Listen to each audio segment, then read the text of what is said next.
silence to keep our troops in our prayers.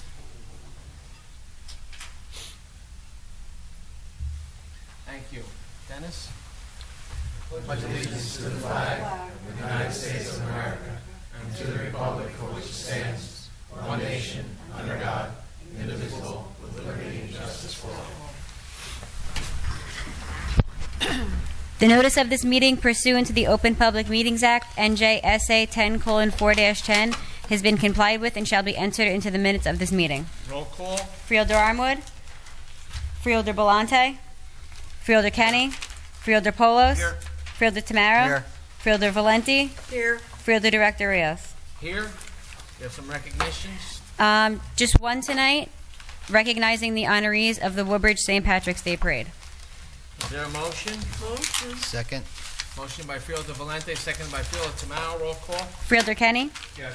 Freeholder Polos, Yes. Freeholder Tamara, Yes. Freeholder Valenti, Yes. Freeholder Director Rios. Yes. Is there anyone here for the presentation? No. Correspondence. Each freeholder has been provided with a list of correspondence received by the clerk's office since our last meeting. This correspondence will be kept on file in the office of the clerk of the board for reference. Is there a motion to accept the correspondence? Motion. Second. Roll call. Oh. Oh, I'm sorry. Voice. Voice. All in favor? Yes. Aye. Opposed? Motion carries. Minutes for approval. The minutes for February 4th, 2016 regular meeting. Motion Is there a to accept. Second. Motion by Freeholder Tamaro, seconded by Freeholder Valente. Roll call. Freeholder Kenny, Freeholder Polos, Yes. Freeholder Tamaro, Yes. Freeholder Valenti, Yes. Freeholder Director Rios. Yes. Reports of freeholders. Freeholder Charlie Kenny. No report.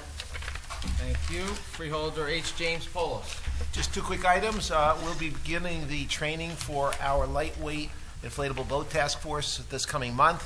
This is a project we've been working on in public safety for the last few years. I want to thank administration, parks, everybody who's been involved with helping kind of bring this project to fruition, particularly Mike Gallagher. We'll be training 4 different communities, volunteers, so that we can be better prepared in the event of any type of a flood in the county to be able to do a rapid response to that. Also, this past week, we kind of finalized the design of our recycling guide, and this year we're going to be featuring our municipal public works employees throughout the county, recognizing the fact that it is our municipal public works employees who make the recycling possible in our town. They do a yeoman's job in every facet. We wanted to make sure from solid waste that recycling got that extra bit of notice, and public works got their due credit. Thank you, Director. Thank you, Freeholder Polos. Freeholder Charlie Tamaro. Yes, sir. And I want to wish everybody a good evening. And I hope everyone made it through this cold snap without any harm. And again, thank you to all our employees for keeping our roads salted and plowed as we've had these sporadic ice storms and snow events. These workers are always ahead of the game and ready to keep our county roads the best out there. Hopefully warmer days will come soon. And speaking of warmer weather, starting in April, the Middlesex County Conservation Corps will be looking for volunteers for our spring projects. We have opportunities for beach cleanups and trail building throughout the park system. For more information, please check out our Conservation Course section on our website or contact Scott Myler at 732-745-3064. This year's Youth Freeholders Basketball Tournament, sponsored by the Office of Parks and Recreation, will be held on March 7th. The deadline for entry is this week, Friday, February 26th. So, next week, Friday, 26th. So, I want to encourage all the youth groups interested to submit your rosters and registrations to the Office of Parks and Recreation so we can get the teams organized and ready to play. Remember, there are 4 age divisions and plenty of opportunities for great play. As in the past, all games will be played at the Middlesex County Vocational Technical School in Piscataway. All information is listed on the county's Park and Recreation website in the section titled Sports, or you can contact Aaron DeCaucus at 732-745-4222. Sign up now in what promises to be a slam dunk of the time. Finally, any adults interested in our slow pitch softball this spring will want to register their team by March 7th is the cutoff date. Registration is on a first-come, first-served basis, and leagues will fill up quickly, so get your rosters together for our spring slow pitch softball, along with your team fee. All necessary information is available on the Park and Recreation website. Rosters and payment can be made through either in person at the Park Administration office or by mail. We look forward to another competitive year in a beautiful county softball fields. So please enjoy the rest of February, and we look forward to the spring coming around the corner, and I hope you get out and enjoy all the activities in the Middlesex County Park System. Thank you, Director. Thank you, Freeholder Tamaro. Freeholder Blanquita Valenti. Thank you, Director. From the Department of Community Services, on Saturday, March the 12th, from 10 to 1 p.m., the Office of Aging and Disabled Services will hold Disability Connections, an information and resource fair at the Middlesex County Fire Academy in Sayreville. The event will provide information on supportive services for people who have a disability, as well as information and guidance for those people providing care for someone with a disability. Please join us for what we anticipate will become an annual event. RSVP to the Office of Aging and Disabled Services at 732-745-4267. And from our Office of Human Services, in response to the tragedy of opiate overdose death in our state, the New Jersey Division of Mental Health and Addiction Services is now funding the distribution of Narcan, as well as training and treatment through a statewide initiative called the Opioid Overdose Prevention Project. On February 22nd, 2016, Diane Villari, Project Coordinator, will attend the Middlesex County Local Advisory Committee on Alcoholism and Drug Abuse to provide an overview of the project and to discuss how we can help support the program in Middlesex County and spread the word to those who need it the most. For more information on this project, again, please call 732-745-4518. And that's my report, Director. Thank you, Freeholder Valenti. I would just like to echo on Freeholder Valenti's comments. The drug problem in the United States is frightening, and it just continues, and every office, whether it be our local government, our county government, our state government, federal government, are making every effort to try to control that and help those folks that need that help, because it is a sickness. And I think it's just imperative upon us as adults and people in positions to make sure that we educate those folks that there's programs available for people. And we see so many times our veterans coming home with PTSD, and they need that help. And if there's any kind of signs, whether it be an adult, whether it be a child, if you see something, say something. Try to help them out, because there's so many valuable tools out there to help these folks.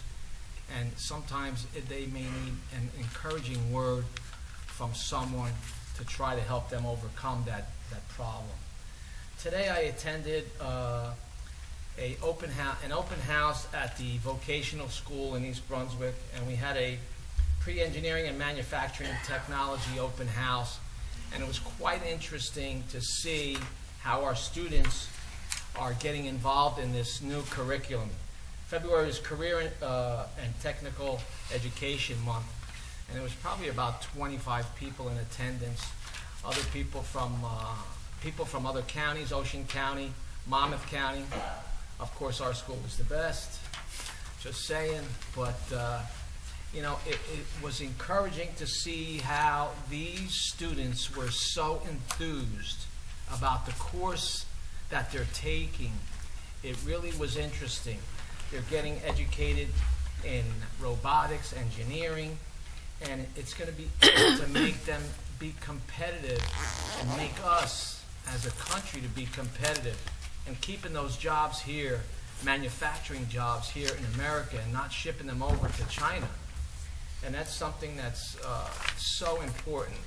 I learned today that they're working on developing a tool for people that are paraplegics, that they would be able to have a companion dog with them, and that apparatus that they're working on developing be able to throw a ball for a dog to keep that dog active, which obviously would help them, the person with the disability.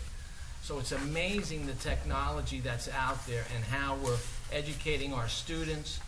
And we have 15 students that are enrolled in this program, and those kids and that instructor are so enthused. It's incredible, and I'm thankful that our vocational school system got involved to have this curriculum for our students. And I see it developing and improving every year and year and year after that, and having it available for other students. Okay, Mr. Kelso, any resolutions to be added? There are none. Any resolutions to be amended? There are none. Any resolutions to be held? There are none. Any resolutions to be voided? There are none. At this time, I'd like to open the meeting up to the public on any resolutions listed on the agenda. Motion to close the public portion? Second. Motion to close by Freeholder Tamaro, seconded by Freeholder Valente. All in favor? Aye. Aye. Opposed? Motion carries. Are any items to be removed from the consent agenda and voted separately? No? Okay, Mr. Kelso. Yes, Freeholder Director, a motion would then be in order to adopt the consent agenda consisting of resolution number 16-252 through resolution 16-313. Is there a motion? Motion. Second. Motion by Freeholder Valente, seconded by Freeholder Tamaro. Roll call. Freeholder Kenny? Freeholder Polos? Yes. Freeholder Tamaro? Yes. Freeholder Valenti? Yes. Freeholder Director Rios? Yes. At this time, I'd like to open up the meeting to the public on any discussion. Please state your name for the record and address, and you have 5 minutes. Good evening, Freeholders. It's an honor and pleasure to speak to you tonight. My name is Charles Prattville from Brunswick. I want to ask about the upcoming hearing on February 29th at 6 p.m. in this building is regarding the landfill. Is there anybody who can summarize why the county wants to expand the landfill vertically by, I guess, 55 feet? Well, I understand that they can't go wide anymore, and I understand they had public hearings there as well, public meetings for discussion, and now for them to extend the lifetime of the landfill, they would have to go up, because right now the way the DEP sees it, that the landfill life expectancy at the level it would be without the extension would be until 2020. Can I add something to that, Director? Sure. The expansion of the landfill too, Charlie, is a direct benefit to the residents of the county because we're able to accommodate our own solid waste. If we didn't have a landfill or the ability to be able to expand the landfill to accommodate that waste, we'd be looking at transporting it outside of the county, transfer stations, higher costs, et cetera. That would affect the economy, businesses, residents, tax base, municipal tax and costs, and so forth across the board. So at the end of the day, the opportunity to be able to expand that to accommodate our waste flow from the county for as many years as we can is a direct benefit to everybody in the county. So those options were examined, and it was determined that the best option was to increase the vertical size of the land. That's correct, and they're looking for more ways to try to get more recycling done, to try to hopefully that their input will not be so much on the landfill for the next 10 years. Correct. And in that regard, too, Director, we just found out last month, was it, that we have the highest recycling rate in the state. We were just notified, I think, about 30 or 40 days ago. I don't think I've announced it yet publicly. So the county, through its recycling efforts, municipalities, the schools, is really doing the best that it can. And as I said, we're number one now. Great. And so I guess I just want to understand, if no action is taken, the landfill will fill up and it will be out of room by 2020. If the plan is approved to increase the capacity, how long till we run out of space? 10 more years. It would be to 2030. 2030. Okay. Thank you for that. I do have an issue with the county prosecutor, but I'll talk to Freeholder Polos after. Thank you. Thank you. Anyone else in the public? Move to close the public portion? Second. Motion to close by Freeholder Tamaro, seconded by Freeholder Valente. All in favor? Aye. Aye. Opposed? Motion carries. Is there a motion to adjourn? So moved. Second. Motion by Freeholder Valente, seconded by Freeholder Tamaro. All in favor? Aye. Aye. Opposed? Motion carries. Meeting adjourned.